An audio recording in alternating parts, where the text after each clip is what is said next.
મોરબીના પીપળી રોડ ઉપર દુકાને બેઠેલા યુવાનના ભાઈ પાસેથી રૂપિયાની ઉઘરાણી બાબતે 5 જેટલા શખ્સોએ યુવાનને માર માર્યો હતો.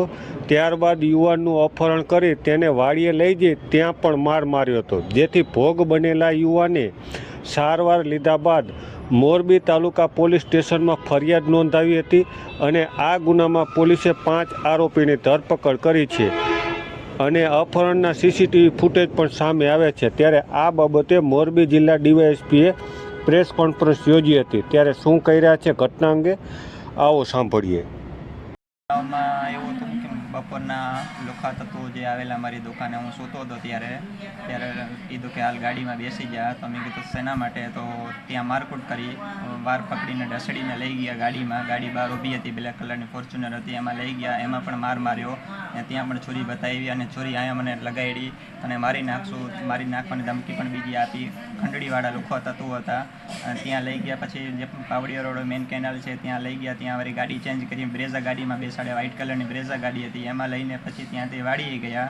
ભરતનગરની આગળ એક વાડી આવેલી છે, એમાં લઈ ગયા. એમાં લઈને પછી ત્યાં પણ માર માર્યો, ધોકાથી પણ માર માર્યો. એમ કીધું કે તને પણ મારી નાખશું, તો પૈસા દે, ઉઘરાણી આવી રીતે આમ બધું કીધું કે તારે આટલા પૈસા દેવા પડશે. પૈસા એમ જ ખાલી ઉઘરાણી આ રોડ ઉપર અમે હપ્તા લઈએ છીએ, તારે પણ દેવા પડશે હપ્તા, અને દર મહિને તારે 20,000 25,000નો હપ્તો દેવો પડશે, તું કેમ નથી આપતો? અને પહેલાં પણ આવી રીતે મને ઘણીવાર કોલ પણ આવેલા હતા. માનસિક રીતે મને બધી રીતે પ્રયાસ કર્યા, પણ એ પ્રયાસમાં સફળ ના રહ્યા. તો પછી આ લોકોએ આવી રીતે અપહરણવાળો પગલો લીધો અને ત્યાં લઈ ગયા વાડીમાં. અને પછી મારા મોટા ભાઈએ 112માં કમ્પ્લેન કરી અને અડધી કલાકથી પહેલાં જ આવી ગઈ પોલીસ ત્યાં. અને પોલીસને જોઈને એમ કીધું કે હવે તો આજ તો તું બચી ગયો અને કાલે અમે છૂટી પણ જાશું, અને છૂટી જાશું એટલે તને મારી પણ નાખશું. અને કાલે છૂટી પણ ગયા, એ પણ 100% છે. કેટલા જણા હતા? જણા તો કેમેરામાં દેખાય છે. અને જ્યારે પોલીસ સ્ટેશને ગયો તો ત્યારે મારી સામે 8 જણા હતા અને 8 જણાને કાલે ત્યાં ન્યૂઝમાં જે આવ્યો હતો તેમ 5 કે 6 જણા દેખાડતા હતા અને આરોપી ઘણા હતા. કેમેરામાં જે દેખાય છે, મને ન્યાયતંત્ર ઉપર પૂરેપૂરો વિશ્વાસ છે કે આ લોકો બધા અંદર જશે અને મને ન્યાયતંત્ર ઉપર પૂરેપૂરો 100%નો વિશ્વાસ છે કે મને ન્યાય મળશે.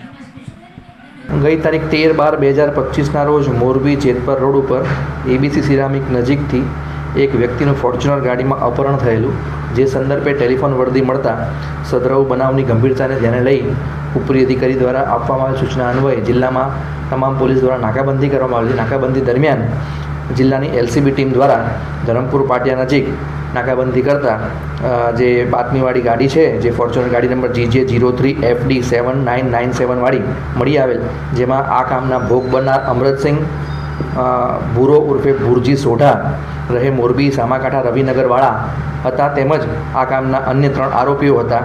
જે 3 આરોપીઓ તથા ભોગ બનનારને મોરબી તાલુકા પોસ્ટે લાવી પૂછપરછ કરતા આ કામના ભોગ બનનારાઓએ પોતાની ધોરણસરની ફરિયાદ જાહેર કરેલ હતી કે આ કામના 1 થી 3 આરોપીનાઓ ભોગ બનનારના ભાઈ પાસે પૈસા માંગતા હોય, જે સંદર્ભે આ કામના આરોપીઓ 1 થી 3 નાઓએ ભોગ બનનારને અપહરણ કરી મારી અલગ અલગ જગ્યાએ લઈ ગયેલા. દરમિયાન નાકાબંધીમાં પકડાઈ ગયેલા હતા.